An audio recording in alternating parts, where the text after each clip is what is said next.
Հարավից մինչև հյուսիս բոլոր բուժկենտրոնները միացել են անհատույց արյունատվության ակցիային։ Բարեգործական ծրագիրը 2024-ին մեկնարկել էր Յոլյան արյունաբանության և ուռուցքաբանության կենտրոնը։ Մոտ 1 տարի բուժաշխատողները համալրել են երկրի արյան պաշարները։ Այսօր էլ դոնորի հարցաթերթիկում լրացնում են իրենց առողջության մասին տվյալները, խորհրդակցում գործընկեր բժիշկների հետ, անցնում արյան պաշարման բաժանմունք։ Արյուն հանձնելով փորձում ենք փրկել կյանքեր։ Մեր արյունը օգտակար կլինի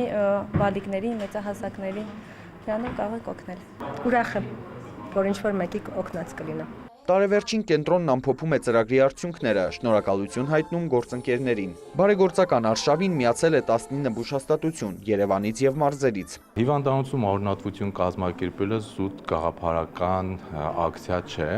Հիվանդանոցն այն վայրն է, որտեղ ամեն օր մենք տեսնում ենք, թե մեկ դոնորի հանձնած արյունը ինչ նշանակություն ունի նույն նշած վիրահատվող հիվանդի կամ ծանր վիճակում գտնվող երեխայի կամ շտապբժշկական օգնության կարիք ունեցող մարդու համար։ Եվ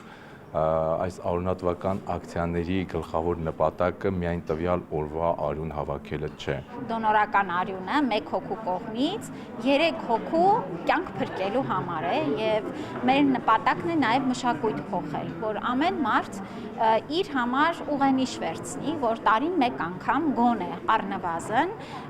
արյուն հանձնի եւ դրանով համալրի մեր երկրի անհրաժեշտ պաշարները։ Այս տարի Յոլյանում իրականացվել է 14,000 արյունատվություն, որից շուրջ 4,600-ը մարզային բաժանմունքներում։ Ընդհանուր թվի շուրջ 4,600-ը փոխհատուցվող հիմունքներով է արվել, 2,760-ը անհատույց, իսկ 4,870-ը բուժառուի հարազատների կողմից։ Անվճար արյունատվության թվերը 2024-ի համեմատ աճել են մոտ 800-ով։ Արյունատվությունը իրական հնարավորություն է փրկելու կյանք, լինի դա վիրահատվող հիվանդ, ծննդաբերող կին, քաղցկեղով երեխա կամ վթարի ենթարկված մարդ եւ արյունատվությունը մարդկային համերաշխության ամենապարզ, բայց ամենակարևոր գործընթացներից մեկն է։ Ակցիան հաջողել են, ասում է կենտրոնի տնօրենը։ Առողջապահության նախարարն էստաֆետը փոխանցում է տեղեկատվական տեխնոլոգիաների ոլորտին։ Հաջորդ տարի IT մասնագետները դոնոր կդառնան։ Չգիտեմ, միտքս իրենք եկան առաջինը եւ իրենք էլ շատ սոցիալական պատասխանատվությամբ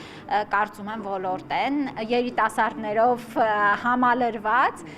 եւ մենք կկազմակերպենք այս համագործակցությունը։ Մեր աշխատողները մոտենում են աշխատանքի վայր, այստեղ էլ այս կարծես խոչընդոտող պայմանները հաղթահարելի են եւ ընդամենը 15 րոպեում դուք մարդու կյանք կարող եք փրկել, դառնալ ինչ որ մեկի հերոսը։ Ավանեսյանի խոսքով արյունատվությունն աճում է, բայց արյան կարիք միշտ կա։ Հորդորը մեկն է՝ բժշկական պահանջներին համապատասխանելու դեպքում հանձնել արյուն եւ փրկել կյանքեր։ Արամ Մարանդյան, Ռոմիկ Խաչատրյան, լուրեր։